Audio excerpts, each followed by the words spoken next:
Obrigada.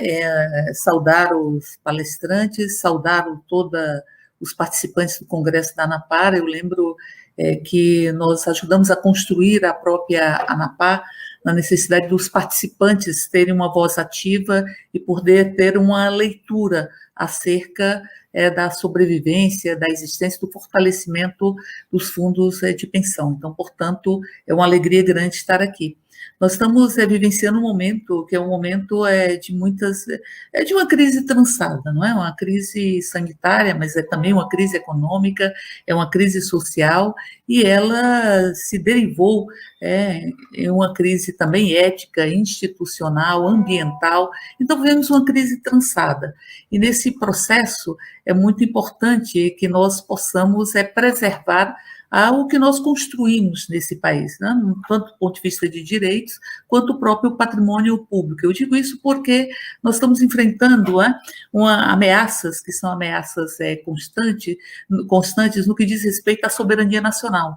A soberania nacional, ela pressupõe a educação, e nós estamos absolutamente felizes com a aprovação e a promulgação da emenda constitucional que assegura a perenização do próprio Fundeb, e ela foi uma emenda construída com muita resistência, a partir da resistência e de muita atuação do conjunto da comunidade escolar, do país inteiro. Nós vimos estudantes, educadores e educadoras falando da importância da manutenção do fundo que mantém a educação básica aqui no país. Mas soberania pressupõe educação, soberania pressupõe também preservação ambiental. Em grande medida, nós vemos não apenas uma não priorização da pauta ambiental, mas uma política antiambiental que está em curso no país e que, portanto, vai fazendo com que nós tenhamos ferimentos na nossa própria soberania. E também vemos isso no que diz respeito ao patrimônio. Nós estamos com uma série de ataques que perpassam os direitos dos trabalhadores e trabalhadoras.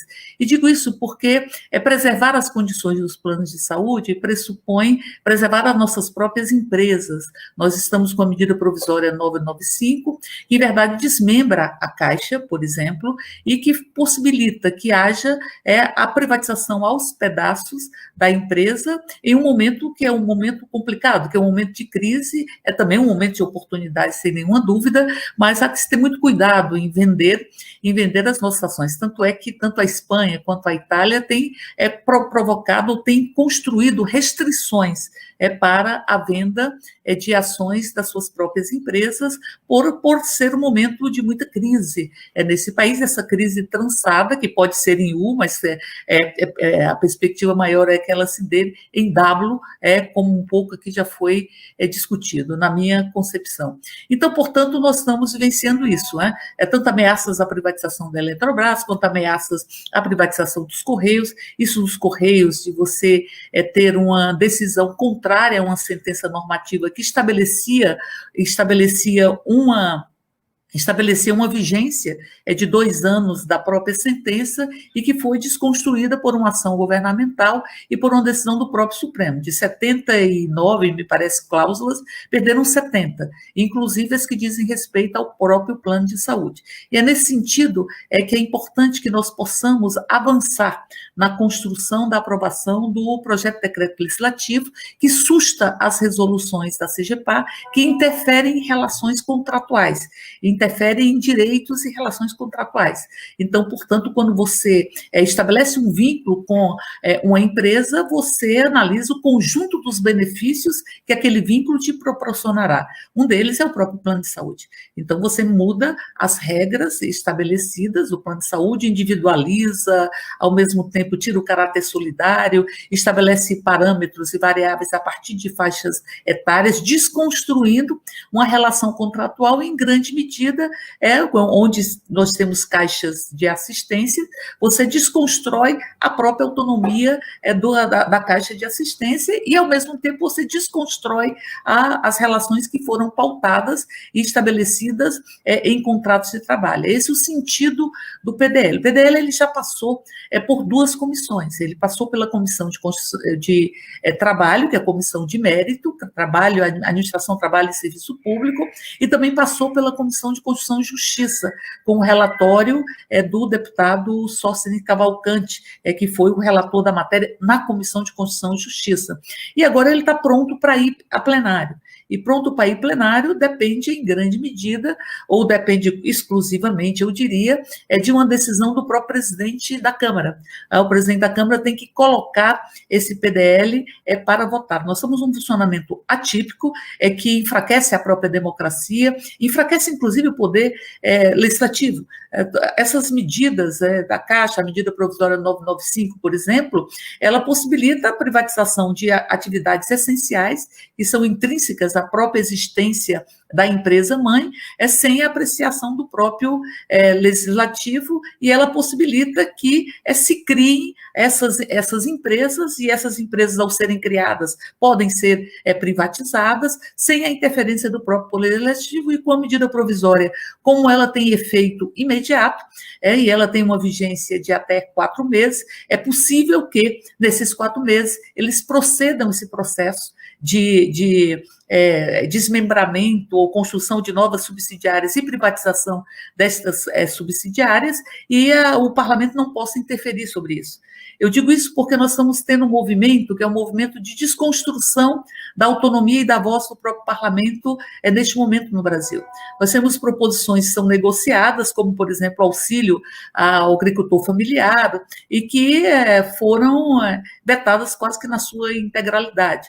Então, o poder de veto, ele tem sido exercido com muita crueldade, eu diria, e com muito desrespeito ao próprio poder legislativo, na medida em que derrubar um veto demanda tempo, e nós temos várias medidas que têm a temporalidade do enfrentamento à pandemia, que são vetadas e, portanto, deixam de existir. Mas não é só isso. Nós tivemos por volta de 4 medidas provisórias, e que o governo estabeleceu a sua medida provisória. Uma medida provisória, ela pode ser emendada pelo parlamento, ela pode ser rejeitada pelo parlamento, desde que o parlamento se posicione sobre ela. Como ela tem vigência imediata, nós tivemos um histórico de 4 medidas provisórias que o governo, que elas foram ampliadas no seu alcance pelo próprio parlamento, através de elaboração de projetos de conversão, e elas foram colocadas para serem votadas muito próximos de perderem a validade, e o próprio governo trabalhou para retirá-las de pauta, e elas caducaram e ficaram exatamente na medida do que o governo queria. O governo efetivou os seus efeitos nesses 4 meses e impediu que o parlamento pudesse emendar ou transformar essas medidas provisórias. Então, penso que é um processo de desrespeito ao parlamento que se expressa de várias formas. E em um funcionamento remoto, você não tem as comissões funcionando, as comissões possibilitam convocação, possibilitam discussões, audiências públicas, as comissões, nenhuma delas está funcionando na Câmara, a não ser a comissão transitória que diz respeito ao próprio coronavírus, mas as comissões não estão funcionando. Mas esse projeto, esse PDL, já passou pelas comissões, ele já está pronto para ir a plenário. Então, o que nós estamos buscando articular, inclusive com os relatores da proposição nas 2 comissões por onde ele passou, é que nós possamos agendar uma reunião com o presidente da Caixa, da Câmara, chamar as entidades e, a partir daí, fazermos uma pressão para que ele seja colocado em votação. É um projeto de decreto legislativo, ele exige um quórum qualificado, não é uma tarefa fácil, estabelecer, sustar uma medida do Poder Executivo, e a gente só tem a prerrogativa de fazê-lo quando é uma medida abusiva, que o Executivo abusa do seu próprio poder, ou quando ela fere a legislação, ou ela é inconstitucional. Então, portanto, nestes 2 critérios, tanto do ponto de vista do mérito, quanto do ponto de vista da inconstitucionalidade da medida do governo, que possibilitou que a CCJ aprovasse o PDL sobre o ponto de vista da sua legalidade e admissibilidade, nós já caminhamos com relação às comissões, e agora precisa efetivar uma conversa e tentar aumentar o nível de pressão para que nós possamos colocar esta proposição em pauta. Nós não queremos apenas colocá-la em pauta, nós queremos colocá-la em pauta em uma articulação para que nós realmente possamos derrotar essas resoluções da CGPAC, que, ao nosso ver, é uma legislação, é uma é uma decisão que é infralegal, ela está abaixo das próprias leis, e elas não podem, portanto, ter a ousadia, e tem muita ousadia do absurdo nesse momento que o Brasil está vivenciando, mas ela não pode ter a ousadia de estar ferindo a própria legislação. Então, nesse sentido, eu diria que nós vamos contar, inclusive, com a ANAPA, com certeza, e com várias entidades, para que nós possamos, enfim, organizar essa reunião. Organizando essa reunião, nós queremos que haja a representação de vários segmentos que defendem os planos de autogestão. Os planos de autogestão, eles são fundamentais, eles deveriam ter, inclusive, condições diferenciadas, porque eles não têm como objetivo o próprio lucro, mas eles possibilitam um diagnóstico epidemiológico fundamentais, porque ali você sabe do que adoecem, como adoecem e quem adoece dentro das estruturas de cada uma das instituições, e a partir daí você pode provocar e promover planos de defesa da saúde, do bem-estar, do próprio trabalhador e trabalhadora dessas instituições. Então, portanto, nós estamos organizando esta reunião e contando com a elevação da própria pressão. Mais uma vez, agradecer a oportunidade, saudar o Congresso da ANAPA, saudar a existência da própria ANAPA, saudar o Braulio, que agora o vejo, e é bom vê-lo, Braulio, saudar Luciano Coutinho, Marcelo Wagner, pela contribuição nesta discussão, em crises trançadas e crises que envolvem também a democracia, diria eu, que a democracia dança na beira de um abismo, e as instituições são todos os dias provocadas, enfim, testadas, para ver se tem viço suficiente para a nossa manutenção, ou de uma democracia ferida, mas a recuperação da própria democracia para assegurar os direitos. Um abraço grande e contem sempre conosco na existência e no fortalecimento da própria ANAPA. Eu me despeço e apenas me despeço com Guimarães Rosa, né? Que diz que o correr da vida às vezes embrulha tudo, mas que a vida exige de nós, que hora aperta, hora esfria, hora aperta, hora afrouxa, hora esquenta, hora esfria, hora inquieta, desassossega e hora se aquieta, mas a vida exige de nós coragem. E a ANAPA nasceu como uma demonstração de coragem. Coragem para todas e todos nós, para enfrentar esse momento de tantas crises, onde nós temos a faixa presidencial no peito estufado da misoginia, do fascismo e do racismo. Um abraço muito grande para todas e todos e me despeço de vocês.